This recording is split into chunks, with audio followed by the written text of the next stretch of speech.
What's up, everybody? Welcome back to Team SWARTZ. I'm Sergeant First Class SWARTZ, your local New York Army National Guard's full-time recruiter and part-time drill sergeant. I'm accompanied here with Private First Class Delacruz, who happens to be an 88 Mike motor transport, aka truck driver. And in this video, we're going to be talking about her basic training experience, and she happened to catch it.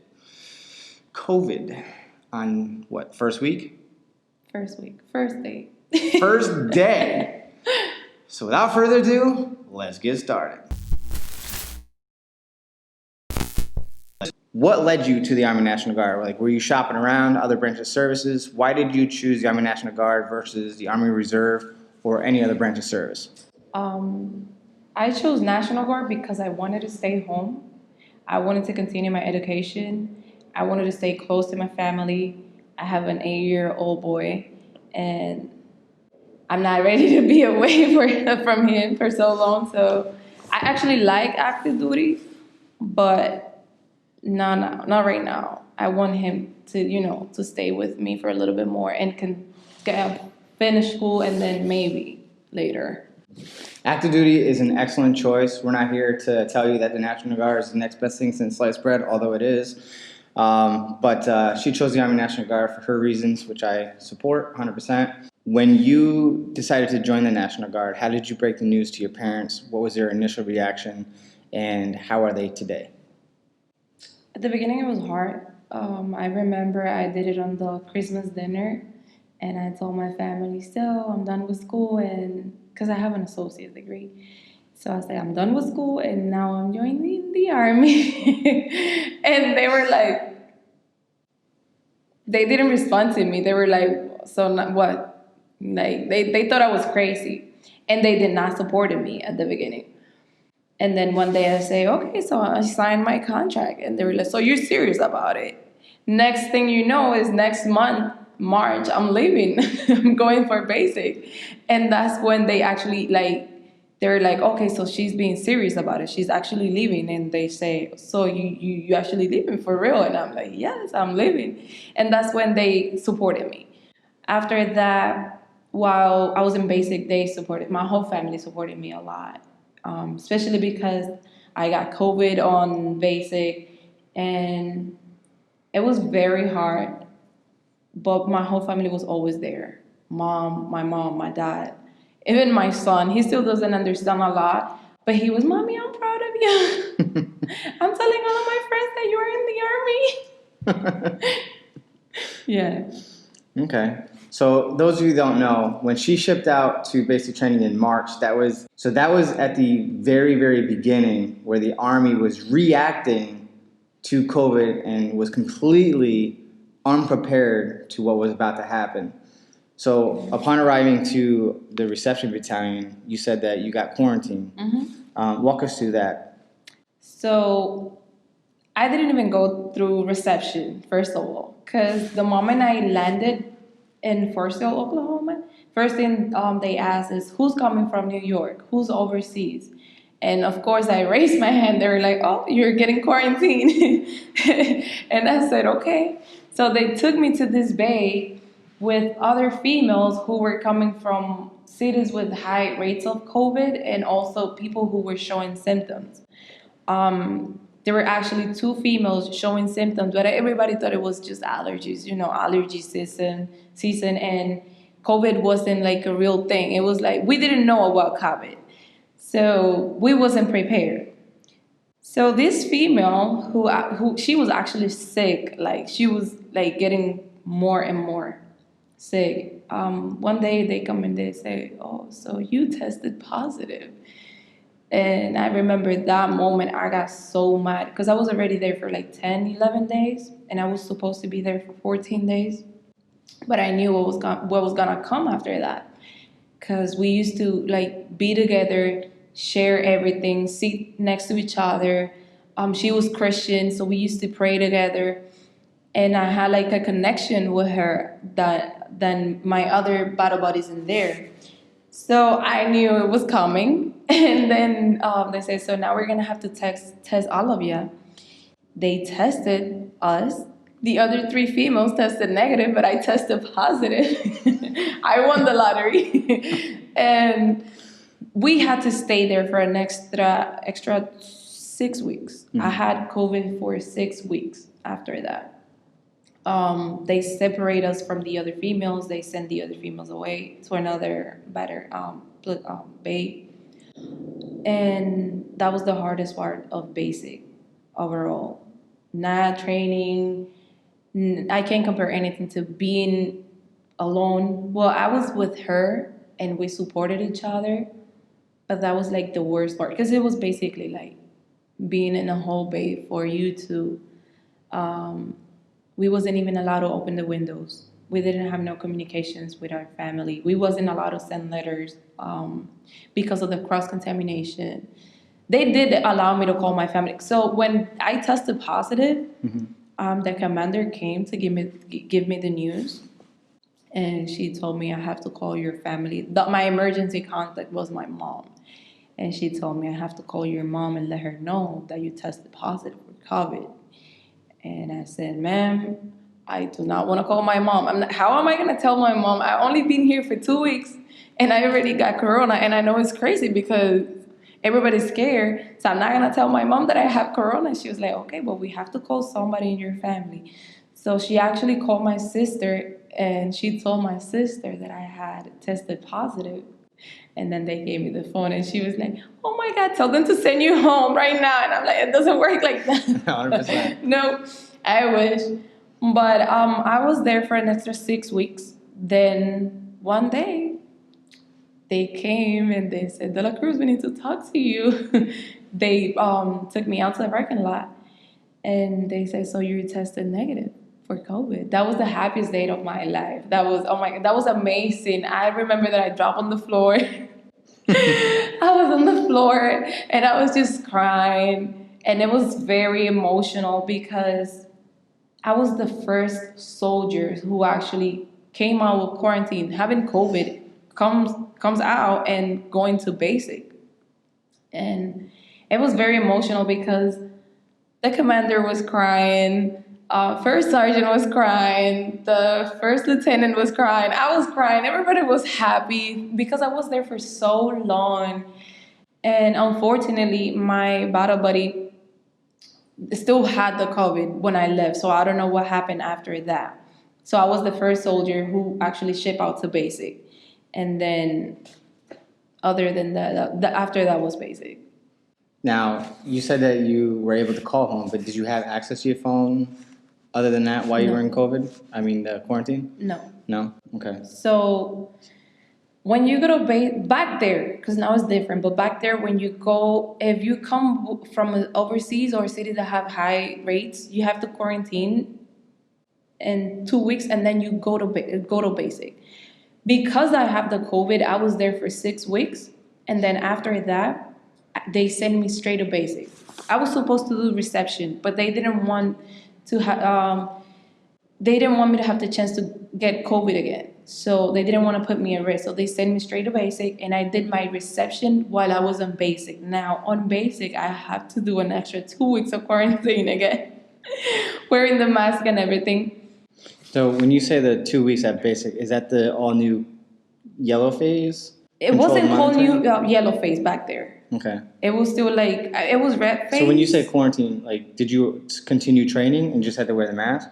We didn't have to train. We didn't do PTs or anything like that. It was just 2 weeks inside the bay. The drill sergeants will come and they were trying to teach you like drill ceremony and stuff that they can teach you, but no more than that because we couldn't do PT or go outside. But back there was like a part of red phase. It was like an extra 2 weeks for red phase. Got it. Yes. Okay. Now, while I was in quarantine back on when I had the COVID, I wasn't allowed to have my phone with me.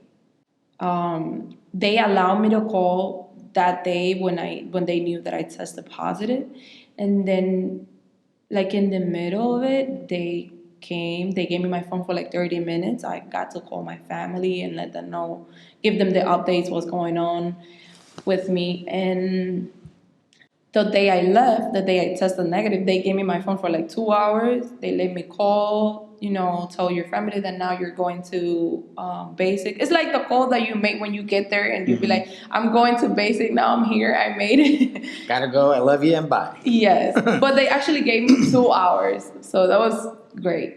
Yes. Well, that's good. Then that extra 2 weeks of quarantine on red phase, I didn't have my phone. Then Yeah, because you're in basic training at that point. Yep.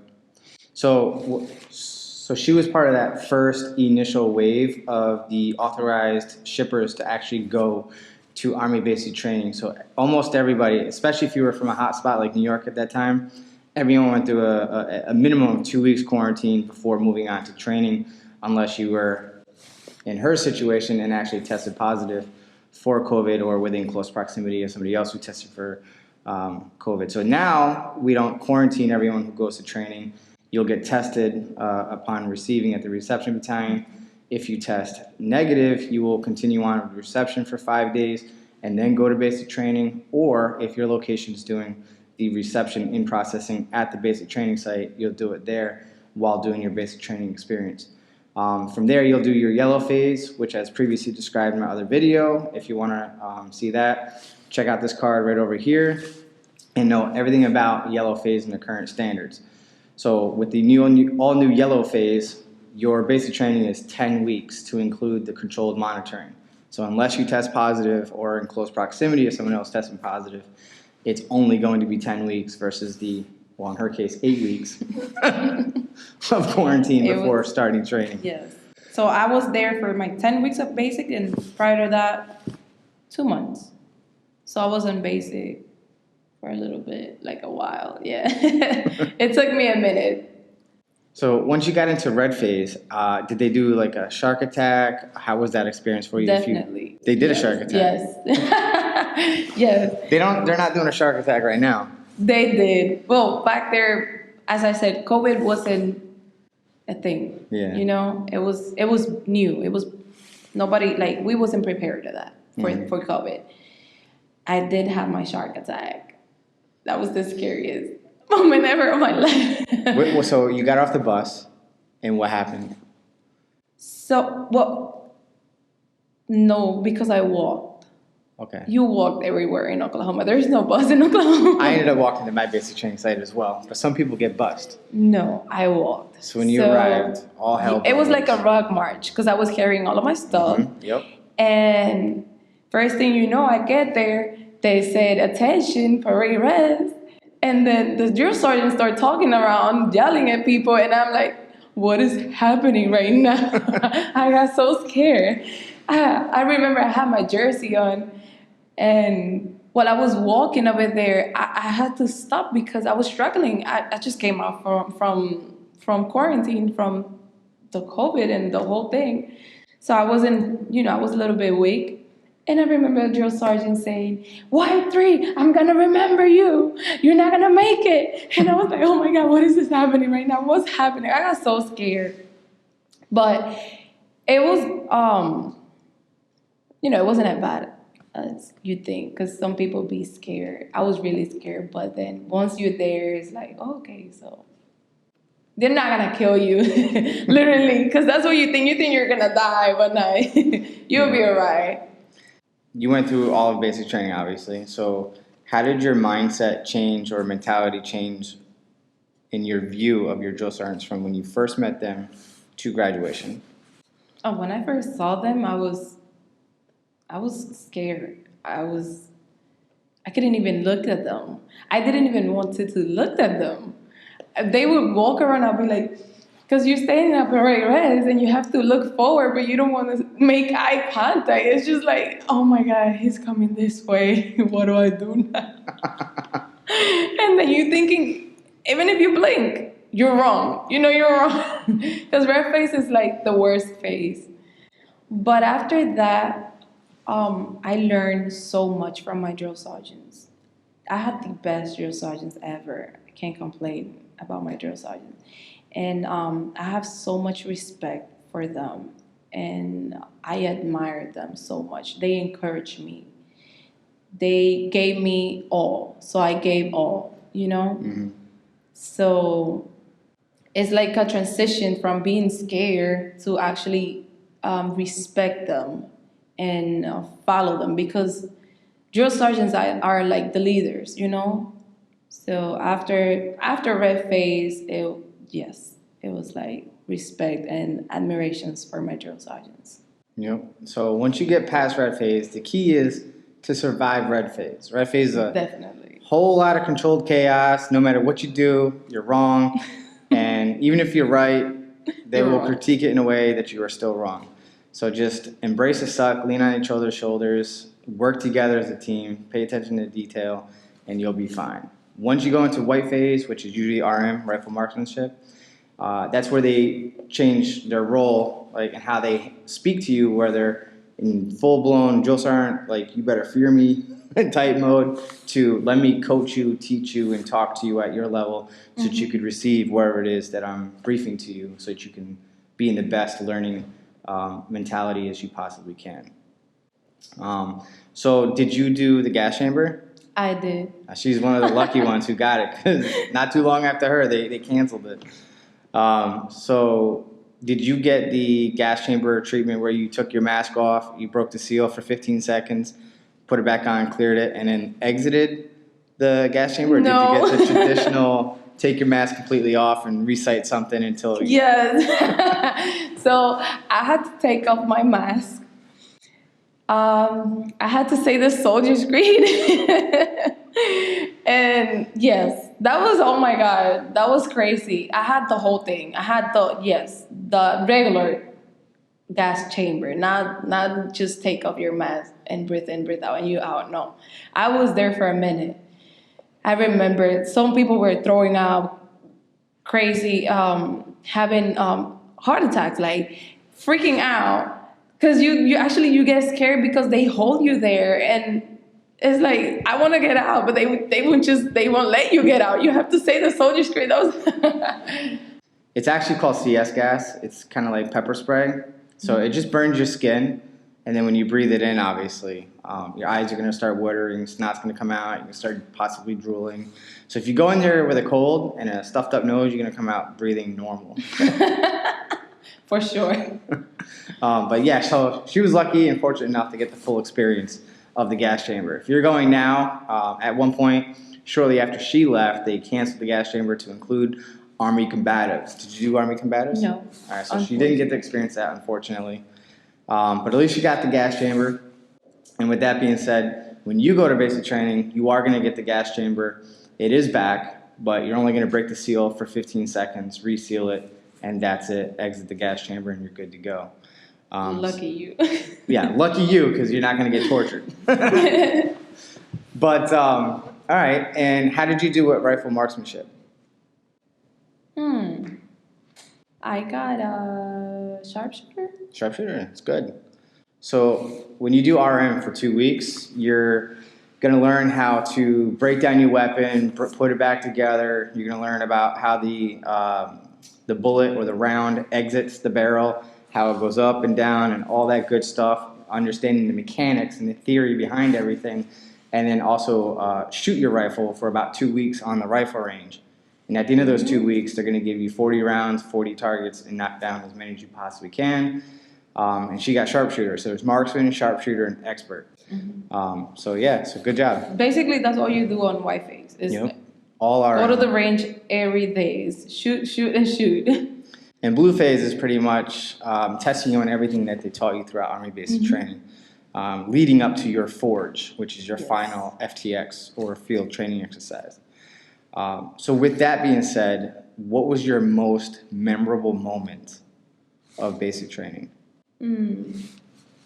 I would say Nick and Night. Yes. Walk us through that. Like, explain to everyone, what is Nick at Night? So basically, they're just shooting, not at you, but like Above your head. Above your head. You have to low crawl. It is supposed to be 100 meters. It's about 100 meters. It feels like a whole mile. It never ends. It's like you're low crawling and then you just look up and you'll be like, oh my God, I'm not even there, not even halfway. But after that, when you finally finish and you get out, you look back and you say, oh my God, I made it. I'm done with this. And it's like a lot of adrenaline. You're super scared because you just hear the boom, boom, boom. And it's a lot going on at the same time. You just look at your battle buddies around you. Everybody's yelling and screaming. Some people just fall behind, and you feel like you're not gonna make it, but just keep going and keep going, and you finish. 100%. Yes. So with Nick Knit Night, it happens with your hammer FTX or field training exercise. And essentially they have a 50 caliber machine gun shooting above you. It's about 10 meters above you. But they tell you it's about 2 meters above you. And that if you stand up, you're going to get possibly shot and you're going to die. And it looks like it too, because it looks like Star Wars with bullets shooting over top of your head, but they're actually tracers. So all the rounds that are shooting above you is actually 10 meters, so you don't have to actually worry about dying or anything like that. But they make you believe that if you stand up, you're gonna die. They actually tell you that there's people that died already. So you're just freaking out. But it's fun. Everything about basic was fun. So what I tell people, it's the training portion of basic is fun as hell. It's the stupid hurry up and wait, you're soaking wet and you're just sitting around and waiting, things like that. That's the crappy part about basic training. And the fact that you're being treated like a child. What to do, when to do, how to do it, whether you want to do it or not. And, just drink the Kool-Aid and have a good time. Make the best of it. What you put into it is what you get out of it. Definitely. What was your worst part of your basic training experience? Or the most challenging part? I think I did pretty good on basic. The hardest part for me was COVID. Having COVID, being locked for 2 months, not being able to talk to my family, not being able to go outside. We wasn't even allowed to open the windows. It was just me and another female taking care of each other. Because I will look out for her, she will look out for me. That was the hardest part, because when you really think about it, basic is not that hard, You scared, of course. You don't know what it is until you actually get there and you go through the experience. But for me personally, I think COVID was the worst part. I would say so. How did you motivate yourself to get through those 8 weeks having COVID and everything? I'm not gonna lie to you. Some days I had thoughts that I just wanted to go back home. I was like, this is not what I signed up for. I just want to be with my family. There were days that I thought I was going to die there. I'm not gonna see my boy anymore, my mom, my dad. But having faith, praying every day, every night, praying for my family, having the thought that I was gonna get out and see my kid, that's what motivated me during the whole COVID and on basic too. Because there were days that I was already there for longer than what I was supposed to be there. But thinking that I'm gonna get out, I'm gonna see my family, and my family's gonna be proud of me, that's what kept me on going every day. Now, if someone finds themselves either testing positive or in close proximity of someone else who tests positive and ends up being in isolation or quarantine, what advice would you give them knowing that they're about to be on pause for 2 weeks? Don't give up. I mean, I was there for the longest. I thought it was only going to be for 2 weeks. Then it was another week and another week and another week that I still tested positive. They will test me twice a week for 8 weeks straight. And I just kept on thinking about my son, my family. Just hold on to that reason. Everybody has a different reason. Whatever the reason that you have, either you have a kids or it's for your family, your mom, whomever, just hold on to that reason and keep on going. Don't give up. Don't quit. Figure out your why remember your why. Whatever that motivation is, what drove you to make this decision, keep that in the forefront of your mind and push on every single day. Take it day by day, week by week, month by month. Before you know it, as long as you're providing 200%, you will succeed. You know, strive for perfection, settle on excellence. What would you tell someone who's about to go to Army basic training? What advice or tips would you give to them? I would say prepare yourself physically, because it's definitely going to take a toll on you. If when you get there, first thing you know is that you're running 2 miles nonstop and you're not ready, and especially for PT too. Try to train before you go. Run as much as you can before you have to go to basic. Because, well, my experience was a little different because I was isolated for 2 months. The only thing I could do is just walk from the bathroom to my bed. So when I actually got a basic, I was weak. And it was really hard for me compared to other people. But if you can prepare yourself before you get there, it's not going to be as hard as, you think it will be. I totally agree with her. Definitely work on your running. That should be your primary focus, running 3 times per week. Monday, Wednesday, Friday, mix it up. One day, go for a fun run, 3 to 4 miles. Don't worry about how fast you're running. If you have to stop and walk for whatever reason, take a deep breath in once or twice and then get right back into it. Another day, you're going to run 2 miles as fast as you possibly can, as if you're testing yourself for the Army Combat Fitness Test in running in the shortest time possible. And on the third day, what we call in the Army 30-60s, essentially wind sprints. So you're going to sprint at 80 to 100% max effort for 30 seconds and walk for 60 seconds. And that's the biggest key right there. That's what's going to reduce your run time. And then obviously bodyweight exercises, keep it real simple. You don't need a fancy gym membership. Push-ups, sit-ups, squats. If you have a jungle gym at your local park, you can do dips, pull-ups, things of that nature, leg lifts, knee lifts. Mix it up. Have some fun with it. If you want a workout program, just direct message me on Instagram at Team SWARTZ, and I will email you a workout program that consists of weightlifting and bodyweight exercises, and they're geared to be about 30 minutes each. And push-ups. Lots of push-ups. And push-ups again. So, yes, the new push-up standard is all the way up and all the way down. So you're basically going to lay down on the ground, slide your hands out to the side, bring it back in, and then push yourself all the way to the up position. So there's no more cheating or your push-ups. So you're going to be doing push-ups. I probably like 500 push-ups a day or even more than that. You will do push-ups for anything. Even for breathing, you're going to do push-ups. 100%. And she can attest to this.